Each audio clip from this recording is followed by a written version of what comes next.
sebuah bangunan musik atau mungkin kita ingin mendapatkan karya musik, itu kita harus membeli sebuah kaset ataupun juga membeli sebuah komedi atau mungkin Blu-ray dan sebagainya, yang itu nanti ada kita yang diterbitkan oleh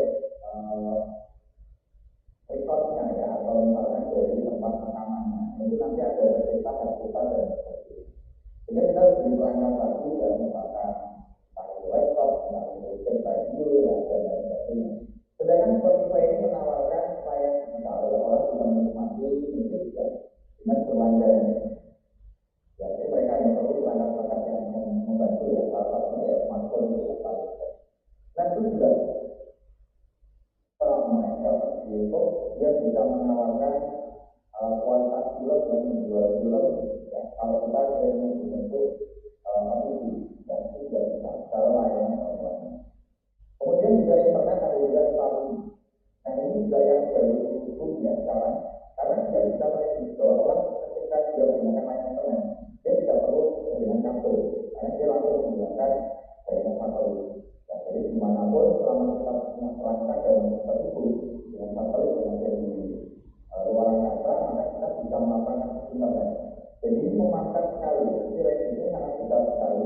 Tidak perlu memantap jaringan, karena jaringan sudah dipasang di luar angkasa.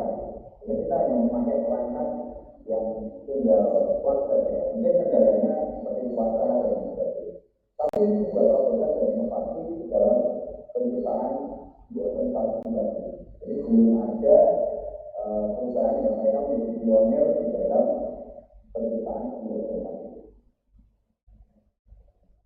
Kemudian di dalam implementasi buatan ini di dalam ekonomi digital, jadi ini kita bisa lihat contoh penerapan sukses dari buatan satu ini.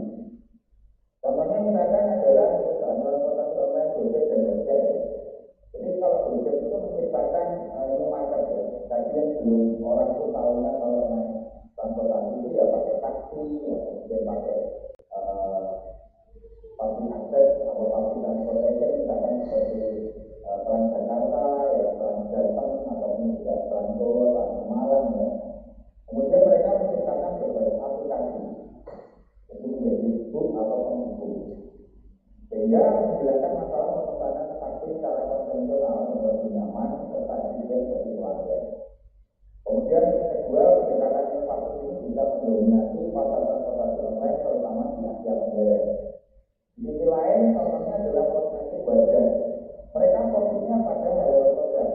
Nah, halal produk ini juga menjadi isu yang cukup lumayan besar ya, karena dengan Indonesia ini sebagai negara dengan populasi muslim terbesar juga di dunia, ya, maka segmen pasarnya sangat terbuka dan belum banyak kosmetik yang bermain atau menjual produk yang dinilai halal produk ini.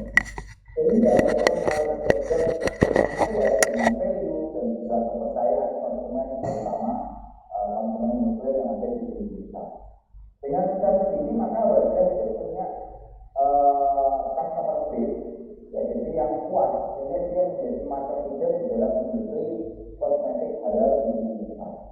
Ya, ini sekarang banyak sekali ya kosmetik skincare ya. Ini kebetulan saya juga baru membuat sebuah riset nanti, insya Allah nanti awal tahun depan kita coba publikkan terkait juga dengan ada produk ya, terutama diundur dari preferensi jenis muslim ya, misalkan di Indonesia. Jadi kita bisa melihat karena ini produk yang cukup laris ya, apalagi produk makanan ya, di Indonesia itu memang wajib mencantumkan produk itu dibuat secara halal dan sebagainya. Kemudian yang selanjutnya kelebihan dan kekurangan ya, dari buatan. Kekurangannya sulit menemukan ide baru ya untuk menciptakan pasar. Kemudian perlu investasi modal yang besar yang membangun market ya. Makanya Gojek ketika pertama kali muncul itu dia melakukan bakar uang ya. Jadi untuk promosi ya, misalkan promo jadi makanan atau transportasi untuk customer itu bisa cuma masuk 70%. Kemudian memerlukan waktu dan upaya intensif untuk membangun brand awareness dan adanya resiko size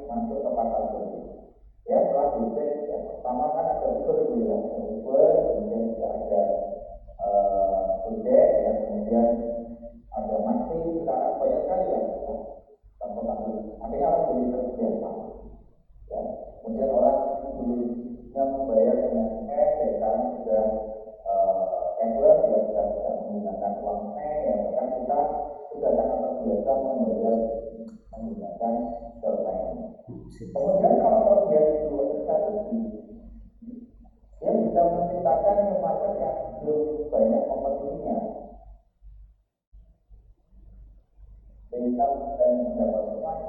Kita ingat di ekonomi ya, ketika pemainnya ini satu yang melakukan monopoli, maka pricing harga itu sangat rentan sekali dimainkan oleh pemilik pasar tadi, sehingga dia bisa memaksimalkan keuntungan. Tetapi ketika persaingannya dia ketat, ya, mau tidak mau aja mereka harus berinovasi ya bagaimana kaitannya produknya bisa meningkat secara teknis atau penerimaan. Kemudian yang kedua, mencapai target dan segmentasi pasar yang spesifik untuk meningkatkan customer satisfaction yang membangun loyalitas kepersediaan pelanggan. Yang ketiga, memiliki potensi menjadi market leader, dan yang keempat adalah merancang inovasi dan kreativitas di dalam sebuah perusahaan. Ya, ini menjadi kekurangan dan kelebihan dari dua perusahaan. Kemudian tantangannya apa dalam menerapkan biogen? Yang pertama adalah ketidakpastian pasar, karena kita sulit memprediksi perkembangan market. Ya.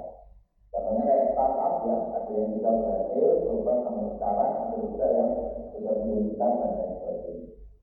Kemudian resistensi perubahan, terutama dari dalam organisasi dan konsumen. Ya, kalau terkait dengan perusahaan-perusahaan tadi ya kayak Gojek, ya, kemudian juga Traveloka, ya.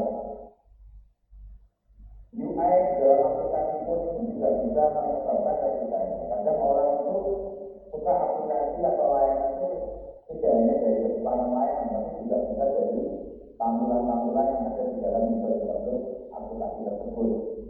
Kemudian yang ketiga, investasinya besar ya, terutama untuk penelitian dan pengembangan. Jadi risiko development besar, karena kita harus mengembangkan ide baru ya, untuk kita memberikan sebuah inovasi pada produk atau layanan yang kita jual kepada customer kita. Nah, kesimpulannya di dalam dua strategi ini merupakan pendekatan dari bisnis yang mencari ruang pasar baru atau ditempati oleh pesaing dengan menghasilkan dengan menghilangkan faktor yang tidak relevan, mengurangi elemen yang tidak perlu, menambahkan fitur baru yang bernilai, serta menciptakan inovasi unik perusahaan agar dia bisa membangun proposisi nilai yang berbeda dan mendekat pelanggan. Ya, ini salah satu kesimpulan dari dua